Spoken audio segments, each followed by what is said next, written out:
it's Miss Kathleen again, and we're still talking about transportation. So today we are talking about this kind of transportation. Does anyone know what it is? It's a train. Our book today is called The Little Engine That Could. When I was little, I really liked this story.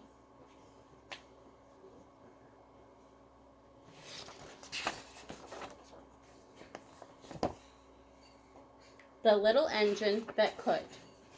Chug, chug, chug, puff, puff, puff, ding dong, ding dong. The little train rumbled over the tracks. She was a happy little train, for she had such a jolly load to carry. Her cars were filled full of good things for boys and girls. There were toy animals, giraffes with long necks, teddy bears with almost no necks at all, and even a baby elephant. Then there were dolls, dolls with blue eyes and yellow curls, dolls with brown eyes and brown bobbed heads, and the funniest little toy clown you ever saw. And there were cars full of toy engines, airplanes, tops, picture puzzles, books, and every kind of thing boys or girls could want. But that was not all. Some of the cars were filled with all sorts of good things for boys and girls to eat.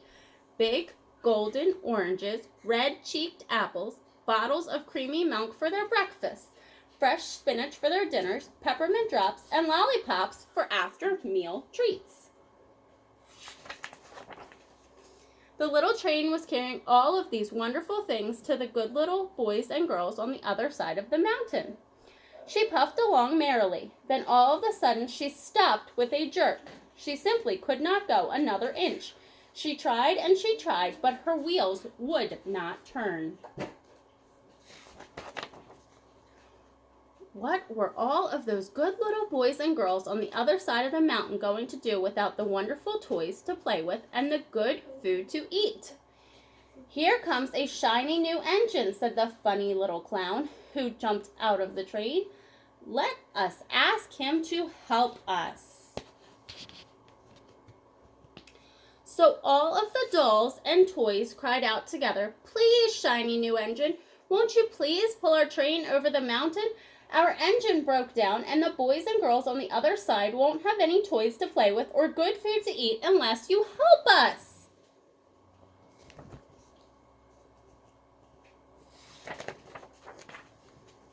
But the shiny new engine snorted, "I pull you? I am a passenger engine. I have just carried a fine big train over the mountain with more cars than you ever dreamed of. My train had sleeping cars with comfortable berths, a dining car where waiters bring whatever hungry people want to eat, and parlor cars in which people sit in soft armchairs and look out of big plate glass windows. I pull the likes of you? Indeed not." Does he sound very nice? And off he steamed to the roundhouse, where engines live when they are not busy. How sad the little train and the dolls and toys felt. Then the little clown called out, "The passenger engine is not the only one in the world. Here is another engine coming, a great big strong one. Let's ask him to help us." Do you think he will help? Let's see. The little toy clown waved his flag, and the big strong engine came to a stop. "Please, oh please, big engine," cried all the dolls and toys together. "Won't you please pull our train over the mountain? Our engine has broken down, and the good little boys and girls on the other side won't have any toys to play with or good food to eat unless you help us." What do you think he's going to say? But the big, strong engine bellowed, "I am a freight engine. I have just pulled a big train loaded with big machines over the mountain. These machines print books and newspapers for grown-ups to read. I am a very important engine indeed. I won't pull the likes of you." And the freight engine puffed off indignantly to the roundhouse.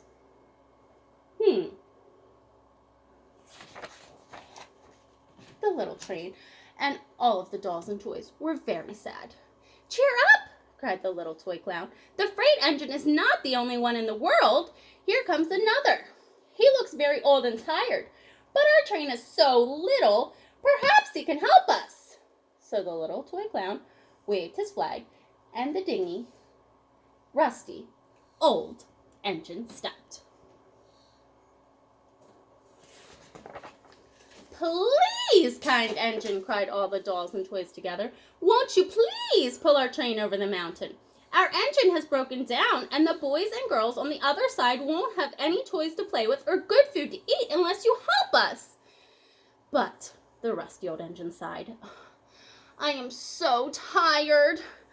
I must rest my weary wheels. I cannot pull even so little a train as yours over the mountain. I cannot. And off he rumbled to the roundhouse, chugging, I cannot.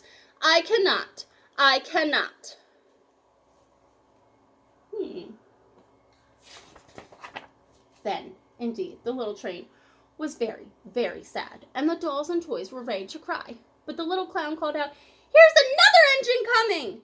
A little blue engine! A very little one! Maybe she will help us." The very little engine came chugging merrily along. When she saw the toy clown's flag, she stopped quickly. "What is the matter, my friends?" she asked kindly. Look at that little blue engine. "Oh, little blue engine," cried the dolls and toys, "will you pull us over the mountain?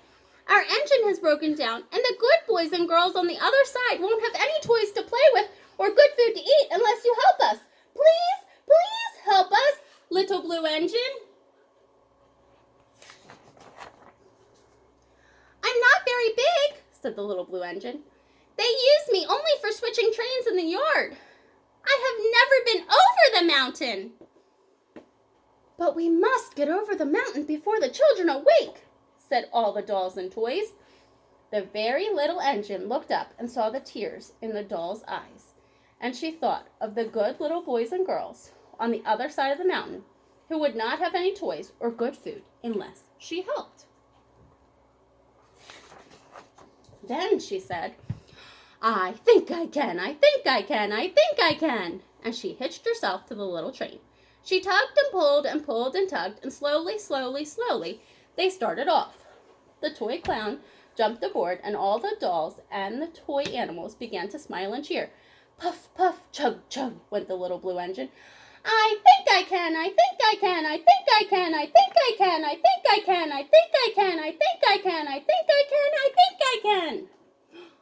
Look.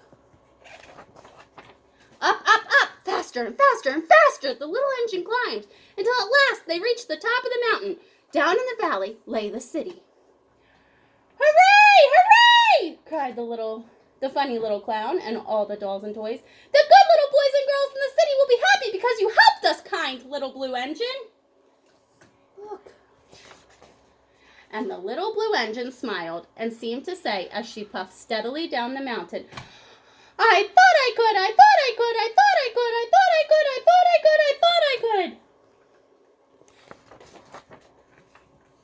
The end.